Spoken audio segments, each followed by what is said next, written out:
사람들은 살아가면서 많은 관계를 맺게 됩니다. 그것은 부모와 자식 간의 관계일 수도 있고 또 친구나 친척이나 이웃과의 관계일 수도 있습니다. 그 중에는 좋은 관계로 지내는 그런 사이도 있을 것이고 또 때로는 좋지 못한 관계로 그렇게 지낼 때도 있을 것입니다. 때로는 또 좋지 못한 관계임에도 불구하고 전략적으로 더 좋은 어떤 결과를 얻어내기 위해서 이렇게 협력하는 그런 관계도 있을 것입니다. 그런데 요즘 세상 돌아가는 것을 보면 물론 다 그런 것은 아니지만 이 모든 관계들이 다 깨어질 수 있는 관계라고 하는 것입니다. 요새는 자식들이 부모를 죽이고 부모가 또 자식을 죽이고 이렇게까지 되고 있습니다. 그런데 그런 관계들이 깨어지는 이유들을 생각을 해보면 상대방의 말을 들으려 하지 않는다는 것입니다.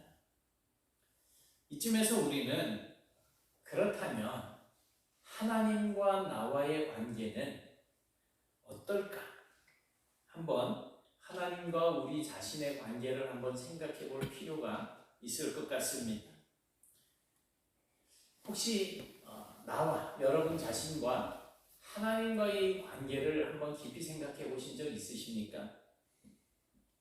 시편 2편 7절 말씀을 보면 너는 내 아들이다. 오늘 내가 너를 낳았다. 라고 하는 이런 말씀을 선포하고 있습니다. 또 이사야서 43장 1절 말씀을 보면 우리를 조성하시고 우리를 구속하시고 우리를 지명해서 불러주신 이가 바로 하나님이시라고 이렇게 선포를 하고 있습니다. 내가 너를 구속하였고 내가 너를 지명하여 불렀나니 너는 내 것이다. 또 43장 1절 말씀에 보면 그 말씀이 있고 그 다음에 41장 13절 말씀을 보면 같이 보실까요? 시작. 이는 나 여호와 너희 하나님의 내 오른손을 붙들고 내게 이르기를 두려워 말라 내가 너를 도우리라 할 것임이니라. 아멘. 이렇게 두려워 말라 내가 너를 도울 것이다 라고 말씀을 하셨고 또 시편 121편 8절 말씀에 보니까 내가 영원까지 지금부터 영원까지 너의 출입을 지켜주겠다 라고 이렇게 말씀을 하셨고 또 신명기 31장 8절을 보니까 하나님께서는 우리를 떠나지도 아니하시고 버리지도 아니하실 것이라고 그렇게 말씀을 하고 있습니다.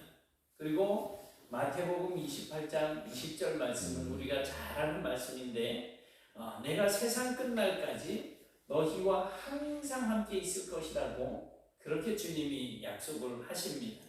그래서 이 모든 말씀들을 종합을 해보면 하나님과 나와의 관계는 하나님은 창조주이시고 나는 피조물입니다. 하지만 하나님께서는 나를 지으셨고 나를 또 낳으신 분이십니다. 그리고 나를 도우시고 나를 지키시고 나를 보호하시면서 세상 끝날까지 항상 나와 함께 하시는 분이시라고 하는 사실입니다. 이 사실을 우리가 잊어서는 안 됩니다. 나와 하나님과의 관계는 이런 관계예요. 하나님이 나를 지으셨고 우리가 죄 아래 범하면 죄 아래 이렇게 거하면서 하나님과 원수된 삶을 살고 있을 그때에도 하나님은 여전히 우리를 기억하시고 사랑하시는 마음으로 우리를 선택해서 불러주셔서 하나님의 소유된 백성으로 삼아주셨다는 거예요.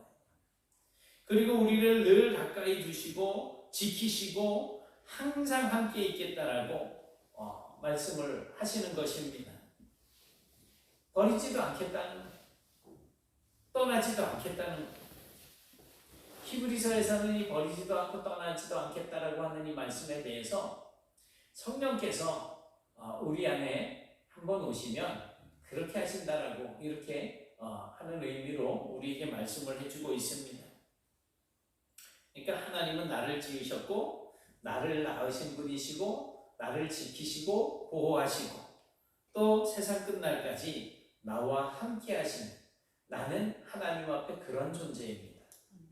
여러분들이 바로 그런 존재입니다. 그런데 성경을 보면 이스라엘 백성은 이런 관계를 마다않고 계속 하나님을 떠나는 모습을 보여주고 있습니다. 그들은 하나님을 경외하지 않았고 오전에도 생각했지만 하나님을 멸시하는 그런 삶을 살기까지 했습니다. 그러나 그때마다 자기 백성을 찾아오셔서 깨닫게 하시고 돌아오게 하셨는데 가장 결정적인 사건이 뭐예요? 예수님이 이 땅에 오셔서 십자가를 지신 사건입니다. 그래서 에베소서 2장 13절을 보면 이 사실로 인해서 바울은 뭐라고 이야기를 하느냐 하면 이제는 전에 멀리 있던 너희가 그리스도 예수 안에서 그리스도의 피로 가까워졌다. 그러니까 우리가 하나님과 이런 관계를 유지할 수 있는 이유는 예수님께서 십자가에서 나 대신 내 죄값을 대신 지시고 피를 흘려주셨기 때문이라는 것입니다. 그리스도의 피로 우리가 하나님과 연결이 되어진 거예요. 오늘 본문 시편 50편은 하나님의 백성, 하나님의 자녀가 취할 행위가 어떤 것인지를 밝혀주고 있습니다. 그 중에 몇 가지만 이제 살펴보도록 하겠습니다. 14절에 보니까 뭐라고 말씀을 하고 있습니까? 감사로 하나님께 제사를 드리며 그랬어요. 감사로 하나님께 제사를 드리며. 또 23절에도 보니까 감사로 제사를 드리는 자가 나를 영화롭게 한다. 사실 이스라엘 백성들은 정말 하나님께서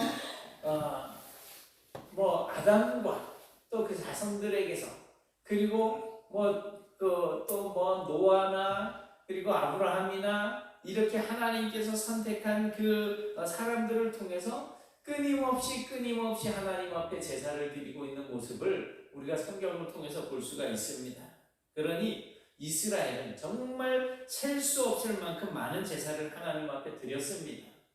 문제는 진심으로 드리지 않고 마음에 없는 형식적인 제사를 드리는 것입니다.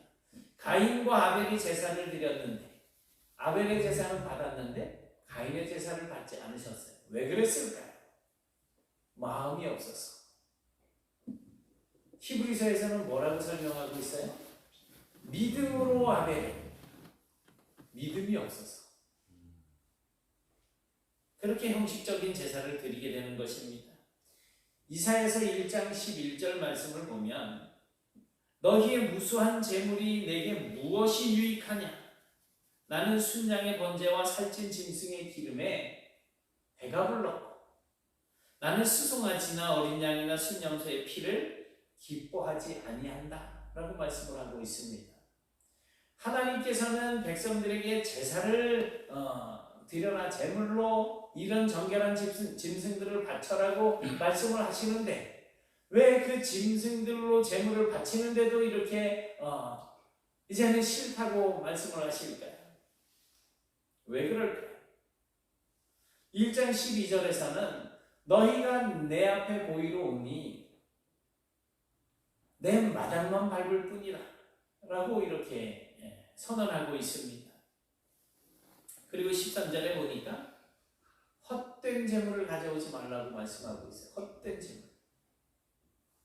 이 말씀들을 종합해 보면 마음도 없고 생각도 없고 뜻도 없이 그저 형식적으로만 드리는 제사에 이제 내가 실증이 났다는 것입니다. 여러분들이 이 자리에 나와서 하나님을 예배할 때 저 먼 권사는 언니들이 지난주도 가서 만나더니 오늘 또 언니들 왔다고 또 갔는데 나는 여기 이 시간 이 자리에서 뭐 하고 있는 거야? 저 목사가 뭐라고 그러기는 하는데 귀에는 잘 안 들어오고 마음이 딴 데가 있다.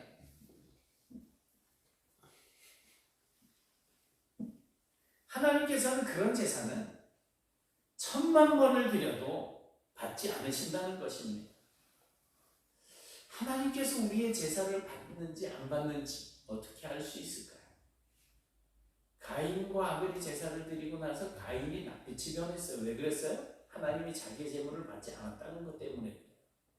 그러니 우리가 지난번에 생각했던 것처럼 영적인 삶을 살게 되면 나의 삶을 하나님께서 받으시는지 안 받으시는지 알게 된다는 거예요. 그런데 그것을 내가 모른다는 것은 내가 여전히 형식적으로 하나님 앞에 서 있다는 것입니다. 제사는 예배예요. 여기서 우리가 하나님 앞에 드리는 이 예배를 점검해 볼 필요가 있습니다. 우리 교회의 성도들 중에 출석이 아주 좋은 분의 경우라고 한다면 우리는 토요일 날 이제 새벽에 모이지를 않잖아요. 그러니까 1년 365일 중에 52번을 빼면 몇 번이에요? 312번? 3번? 313번 혹은 314번. 그리고 주일날 52번, 주일 저녁 52번, 수요일 예배 52번 합치면 약 한 470회 정도. 그렇게 많지는 않은 것 같아요. 다른 데는 그래도 한 510번 정도는 하는데 우리 새벽 예배 토요일 날 빠진다. 그런데 그 예배마다 생명이 넘치고 성령님이 역사하시고 또 영과 진리로 살아서 숨쉬고 감동과 감격이 넘쳐난다면 얼마나 좋겠습니까? 그러나 이스라엘 사람들처럼 그저 체면치레로 내가 장로니까, 내가 이제 권사니까, 내가 집사니까, 내가 목사님하고 조금 이제 친해졌으니까 내가 예배를 안 나가면 목사님이 실망하지 않을까? 내가 예배를 안 나가면 저 사람들이 나를 좀 이상하게 생각하지 않을까? 어떤 이런 체면치레로 형식에 얽매여서 예배를 드린다면 즉시 예배 태도를 바꾸셔야지 됩니다. 그래서 본문은 감사로 제사를 드리라고 말씀을 하고 있는 것입니다. 감사로 제사를 드려라. 오늘도 우리는 하나님의 은혜로 이 자리에 모였습니다. 이거 은혜예요. 여러분들이 피곤하고 힘들고 찬양 시간 시끄러운데 시간 다 맞춰서 올라와야지. 그러고선 딱 올라오시는 것도 은혜예요. 왜? 그거보다 안 올라오는 분들도 있잖아요. 저 어디 언니들 찾아가고 갑자기 놀라서 사례가 들렸어요.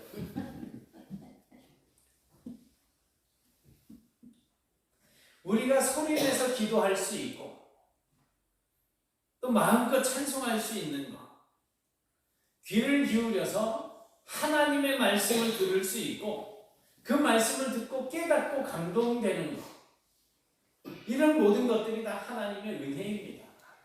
그냥 이루어지는 게 아니에요.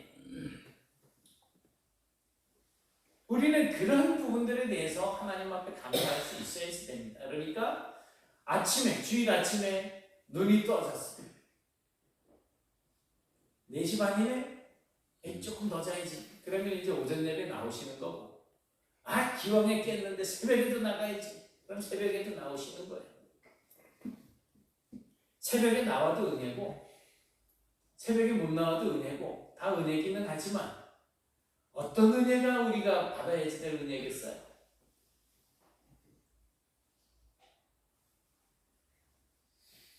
모든 것에 대해서 하나님 앞에 감사하는 마음으로 예배를 드릴 수 있어야지 됩니다.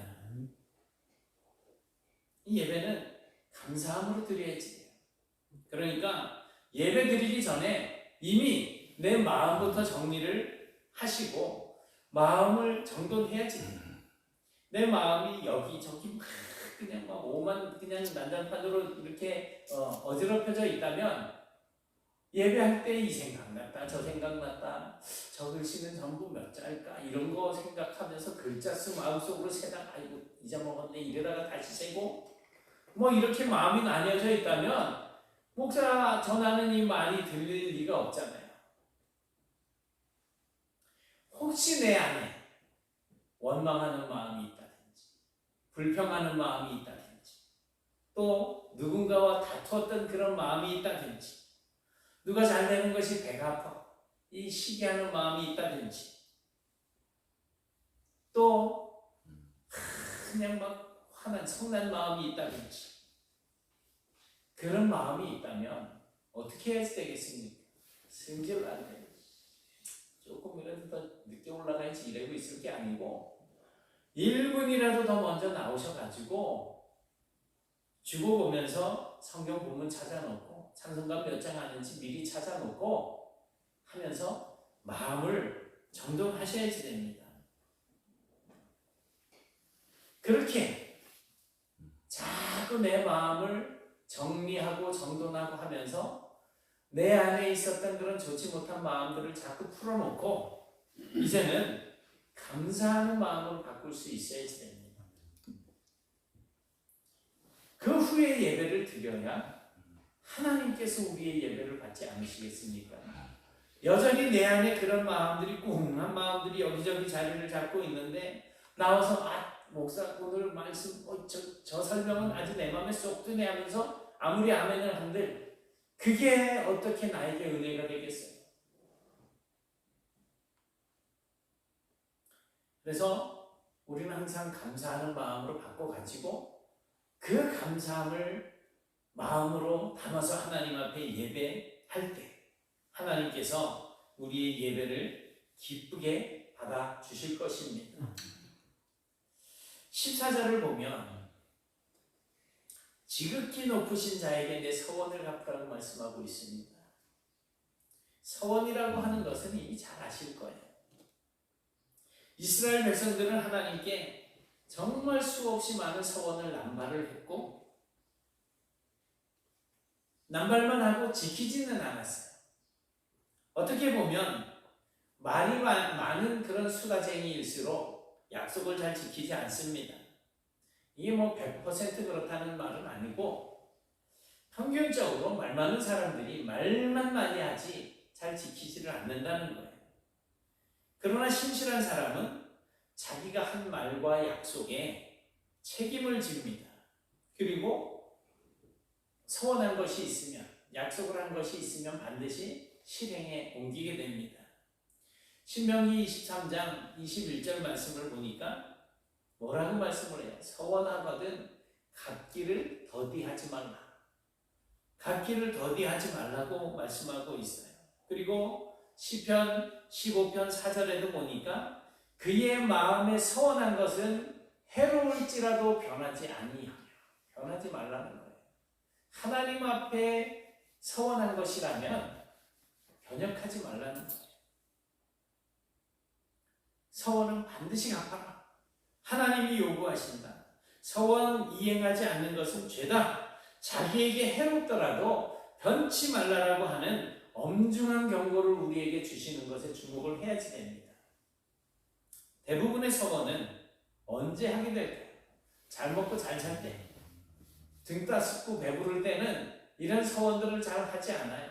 힘들고 어려울 때, 그때 하나님의 도우심을 구하면서 서원을 하게 되는 경우가 많습니다. 그런데 내가 지키지 못할 서원 같으면 처음부터 안 하는 게 나아요. 그런데 이렇게 안 하면 하나님께서 내 기도를 들어주시지 않을 것 같으니까 서원을 한단 말이에요. 하나님이 이 문제를 해결해 주시면 내가 이렇게 하겠습니다. 서원을 한단 말이에요. 그런데 그 어려움이 해결이 되어지고 이제 내 마음이 편안해지게 되면 내가 하나님 앞에 드린 서원한 것을 잊어버리게 되는 거예요. 그리고 이행하지 않게 되는 거예요. 그때는 내 마음이 그랬지만 하나님 설마 그거 이해해 주시겠죠? 이러면서. 그러나 분명히 말씀하시는 것이 뭐예요? 나에게 손해가 온다고 하더라도 나에게 불이익이 온다고 하더라도 하나님 앞에서 내가 하겠다라고 한 것은 하라는 것입니다. 드리겠다라고 한 것은 드리라는 것입니다.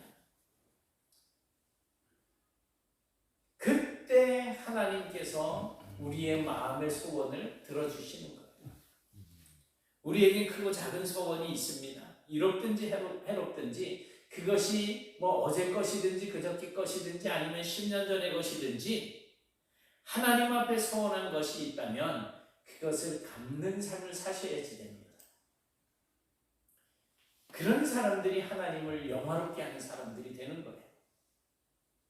세 번째로 생각할 수 있는 것은 15절에 보니까 뭐라고 말씀을 해요? 환난 날에 나를 부르라. 하나님을 부르라는 거예요. 내가 너를 건지리니 네가 나를 영화롭게 할 것이다. 환난 날에 나를 부르면 내가 너를 그 환난에서 건져줄 것이니 그때 그 자리에서 네가 나를 영화롭게 할 거라는 말씀이잖아요. 어려울 때, 힘들 때 하나님의 이름을 부르며 기도하라는 것입니다. 그리하면 반드시 들으시고 건지시고 영광을 받으시겠다라는 거예요. 하나님께서 우리의 기도에 응답해 주시는 것조차도 하나님께서는 자기의 영광을 위해서 그렇게 해주신다는 거예요. 기도는 굉장한 폭발력을 가지고 있습니다. 그래서 환난도 위험도 또 어려움도 걱정도 그리고 사소한 고민까지도 하나님 앞에 이것을 다 맡기는 기도를 드리다 보면 그냥 폭발해서 사라져버린다는 거예요. 심지어는 사단의 권세도 폭발해버립니다.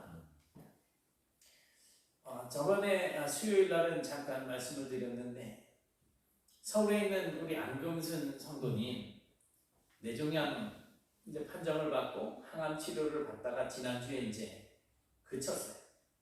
이제 병원에 가서 뇌 사진을 찍는데 전에 이제 그 사진을 찍을 때는 전체가 하얗게 나왔는데 이번에 항암 치료를 마치고 사진을 찍으니까 깨끗하다는 거예요. 이제 그 둘째 처남이 이런 고백을 합니다. 여기저기서 많은 사람들이 기도를 해주셔서 하나님께서 은혜를 베풀어 주셨다는 거예요. 그 아픈 분은 그렇게 믿음이 깊지 않은 분이에요. 이제 예수 믿기 시작한 지 얼마 안 됐거든요. 그럼에도 불구하고 하나님께서 이러한 놀라운 역사들을 나타내 주시는 이유가 뭘까요? 이제는 그 딸을 통해서 그 친정의 식구들 또 뭐 형제들 주변의 친구들 내가 하나님을 만났는데 이런 은혜를 베풀어 주셨어라고 하는 진심 어린 그러한 고백들을 통해서 하나님께서 영광을 받으시려고 하신다는 겁니다.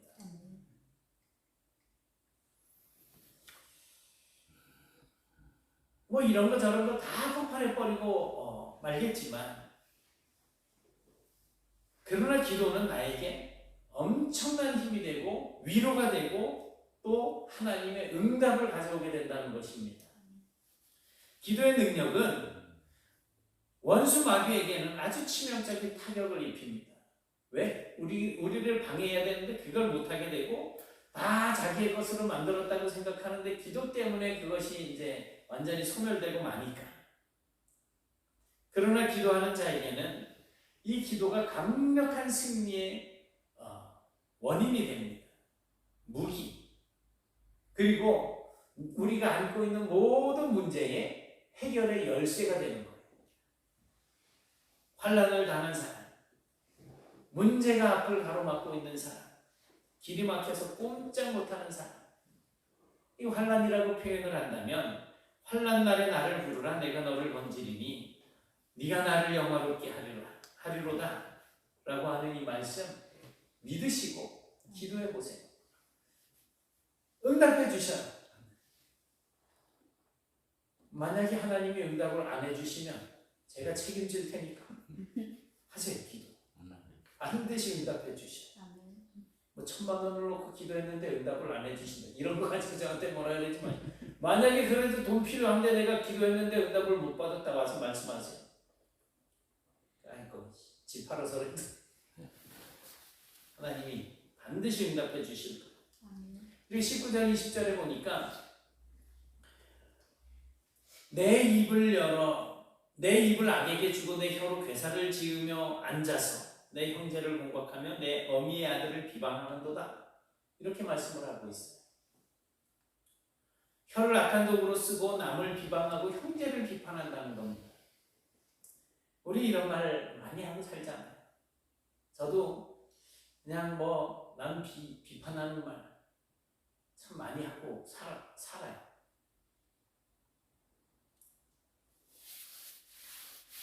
다시 말씀을 드리면 혀를 바르게 쓰지 않고 말을 절제하지 못하고 그냥 내 생각과 내 고집대로 조심하지 않는 말을 그냥 막 하는 이런 것에 대해서 책망하고 있는 것입니다. 두려운 것은 21절입니다. 네가 이 일을 행해도 내가 잠잠하였다. 뭐예요? 우리가 악한 말을 하고 남을 비방하고 형제들을 헐뜯는 그런 말을 하는데도 하나님이 가만히 계시니까 네가 나를, 하나님을 너와 같은 존재로 생각하고 있구나. 이렇게 말씀을 하고 있습니다. 뭔 얘기냐면 하나님이 이제는 더 이상 침묵하지 않으시겠다는 것입니다. 내가 너를 책망하여서 너의 죄를 너의 목전에 차례대로 밝혀주겠다는 거예요. 심판하시겠다는 것입니다. 야고보 사도의 말을 보면 그 교훈이 좀 더 구체화되고 있는 것을 볼 수 있습니다. 야고보서 3장 2절에 보니까 우리가 다 실수가 많으니 만일 말에 실수가 없는 자라면 곧 온전한 사람이라고 이야기합니다. 그 다음에 야고보서 3장 6절 말씀을 보면 혀는 곧 불이요 불의의 세계라 라고 말씀을 하고 있습니다. 이 혀가 정말 위험한 거예요. 3장 8절을 보면 또 뭐라고 말씀을 합니까? 혀는 능히 길들일 사람이 없나니 쉬지 아니하는 악이요 죽이는 독이 가득한 것이라. 또 10절에서는 한 입에서 찬송과 저주가 나오는도다. 내 형제들아 이것이 마땅하지 아니하니라. 그리고 11절에서는 샘이 한 구멍에서 어찌 단물과 쓴물을 낼 수 있겠느냐라고 말씀을 합니다. 그러니까 우리 입으로 저주 섞인 말과 뭐 칭찬하는 말을 한다면 둘 중에 하나는 가짜인 거예요. 한 말만 하라는 거예요. 짐작해 보건대 야고보 사도가 목회하던 그 당시에 교인들 가운데서 이 말로 덕을 세우지 못하고 말 때문에 형제에게 상처를 주고 교회에 문제를 일으키는 사람들이 있었던 거예요. 그때나 지금이나 똑같다는 거죠. 그런 사람에게 이 말의 입에다가 재갈을 물리잖아요. 이렇게 물려가지고 이쪽으로 당기면 이리 가고 이쪽으로 당기면 이리 가고 와 하고 양쪽 다 당기면 이 하고 서고 이 재갈을 물리는 거는 그 말을 제어하기 위한 거잖아요. 그렇게 시도 때도 없이 터져나오는 말을 제어하라고 말씀을 하고 있습니다. 하나님은 사람에게 아주 귀한 선물을 주셨어요. 그 선물이 뭐냐 하면 지금 우리가 사용하고 있는 언어, 말입니다. 짐승들은 물론 자기들끼리는 의사소통이 있기는 하겠지만 이게 없잖아요. 그래서 하나님을 찬양하고 뭐 여러 가지 모양으로 이렇게 기도하고 또 이 복음을 전하고 형제를 위로하고 격려하고 칭찬하는데 이 말을 사용할 수가 있습니다. 이게 하나님께서 우리에게 주신 귀한 선물이라고 하는 사실을 알면 언어를, 말을 조심해야지 됩니다. 그래서 하나님께 영광을 돌리는 말, 하나님의 은혜와 사랑을 전하는 말, 그리고 형제를 위로하고 격려하는 말, 그리고 잘한 것은 잘했다 칭찬할 수 있는 이런 일에 우리의 이 말을 써야 하지 않겠습니까? 야고보 사도의 경고대로 혀를 잘못 놀렸다가 심판받지 마시고 내 입에서 나오는 말이 하나님께 찬양과 영광을 돌리고 또 이웃에게 하나님의 은혜와 사랑과 복음과 위로와 칭찬을 전하는 그런 선한 도구가 되도록 하셔야지 될 것입니다. 23절에 보니까 그 행위를 옳게 하는 자에게 내가 하나님의 구원을 보이리라 말씀하고 있어요. 행위를 옳게 하는 자라고 하는 것은 바른 신앙, 바른 삶을 이야기하는 것입니다. 그러니까 우리는 그저 잘 믿으려고 하는 것이 아니고 바르게 믿어야 된다는 거예요. 교회 안에서 잘못된 것을 가르치는데 그걸 믿고 쫓아다니고 하지 말고 정말 성경을 통해서 하나님께서 우리에게 주시는 말씀을 따라서 바르게 믿고 그 말씀을 따라서 행위를 옳게 하라는 것입니다. 바르게 믿고 바르게 사는 것이 잘 사는 것보다 훨씬 더 낫습니다. 더 중요합니다. 예수를 믿어도 바르게 믿는 사람들은 말이 많지 않습니다. 겸손합니다. 그리고 사랑합니다. 바울 사도는 믿음을 강조하고 있습니다. 믿음으로 의에 이른다라고 그렇게 가르치고 있습니다. 그런데 야고보 사도는 너에게 믿음이 있느냐? 그렇다면 행함으로 나에게 보여줘라. 행함을 가르치고 있습니다. 둘이 부닥치는 걸까요? 행함으로, 내 행위로 구원을 받는다라고 이야기하는 것처럼 들리고, 여기는 믿기만 하면 구원을 받는다라고 이야기하는 것처럼 들리니 부닥치는 걸까요? 그렇다고 사도 바울이 믿음만 강조하는 게 아니고 우리가 선한 삶으로 하나님 앞에 영광 돌릴 수 있는 것을 말씀하고 있고, 이 야고보 사도는 행위로 구원을 얻는 것을 이야기하는 것이 아니고 전제가 뭐예요? 너에게 믿음이 있다면 그걸 행동으로 보여달라고 말씀을 하고 있는 거예요. 그러니까 이 두 사람을 확 섞어버리면 그것은 바로 믿고 바르게 살라고 말씀을 하고 있다는 것입니다. 나의 행위가 어떠한가로 내 믿음이 측정이 되어지고 평가가 되어집니다. 우리가 다른 사람들을 평가하잖아요. 그럼 주님이 뭐라고 말씀하셔요? 네가 한 그 평가로 네가 나중에 평가를 받게 될 것이다. 하나님의 심판대 앞에서 그 심판을 받는데 우리가 한 말, 그것이 기준이 된다는 거예요. 그동안의 내 믿음과 행위를 점검해 보십시오. 과연 내 믿음, 나의 행위는 몇 점이나 될까요? 우리가 다른 사람들에게 좋은 점수를 받으려고 하는 것보다 더 중요한 것은 하나님의 평가예요. 하나님께서 우리를 평가하실 그날에 우리가 하나님 앞에서 합격받느냐 하는 게 중요한 거잖아요.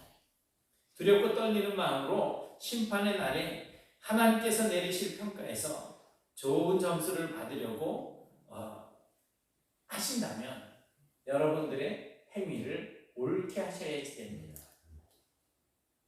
언제나 하나님 앞에 감사하는 마음으로 예배하는 일에 힘쓰시는 성도, 또 하나님 앞에 서원한 것이 있다면 반드시 갚는 성도, 그리고 하나님의 이름을 부르며 간구하는 그런 삶을 사시고, 그리고 매사 모든 일에 말을 조심하면서 하나님을 찬양하는 말을 하고 우리의 행위를 옳게 함으로써 늘 하나님을 영화롭게 하며 살아가는 그런 복된 성도들이 되실 수 있기를 주님의 이름으로 축원합니다. 사랑의 하나님, 고맙습니다. 이 시간 저희들이 하나님의 말씀을 대합니다. 저희들이 하나님을 영화롭게 하는 삶을 살기 위하여서 어떻게 해야 할지를 생각을 해보았습니다. 이제 저희들이 정말 마음을 주님 앞에 정하되 감사하는 마음으로 예배하게 하시고, 또 하나님 앞에 약속한 것들을 이행하며 하나님의 이름을 부르면서 기도하는 삶을 살게 하시고, 어떠한 상황 속에서라도 하나님께서 기뻐하실 만한 말로 많은 사람들의 생명을 살리는 그런 삶을 살게 하시고, 또한 우리 입술의 말로 하나님의 그 놀라우신 은총들을 찬양하는 삶을 살아갈 수 있도록 도와주셔서 그런 모든 것들을 더불어서 하나님의 영광을 드러내며 살게 하여 주옵소서. 그러한 저희들의 삶이 많은 사람들에게 본이 되게 하시고, 더 많은 사람들이 올바른 믿음으로 하나님 앞에 가까이 나아가는 그런 복을 누리며 살 수 있도록 저희들을 인도하여 주옵소서. 예수님 이름으로 기도드리옵나이다. 아멘.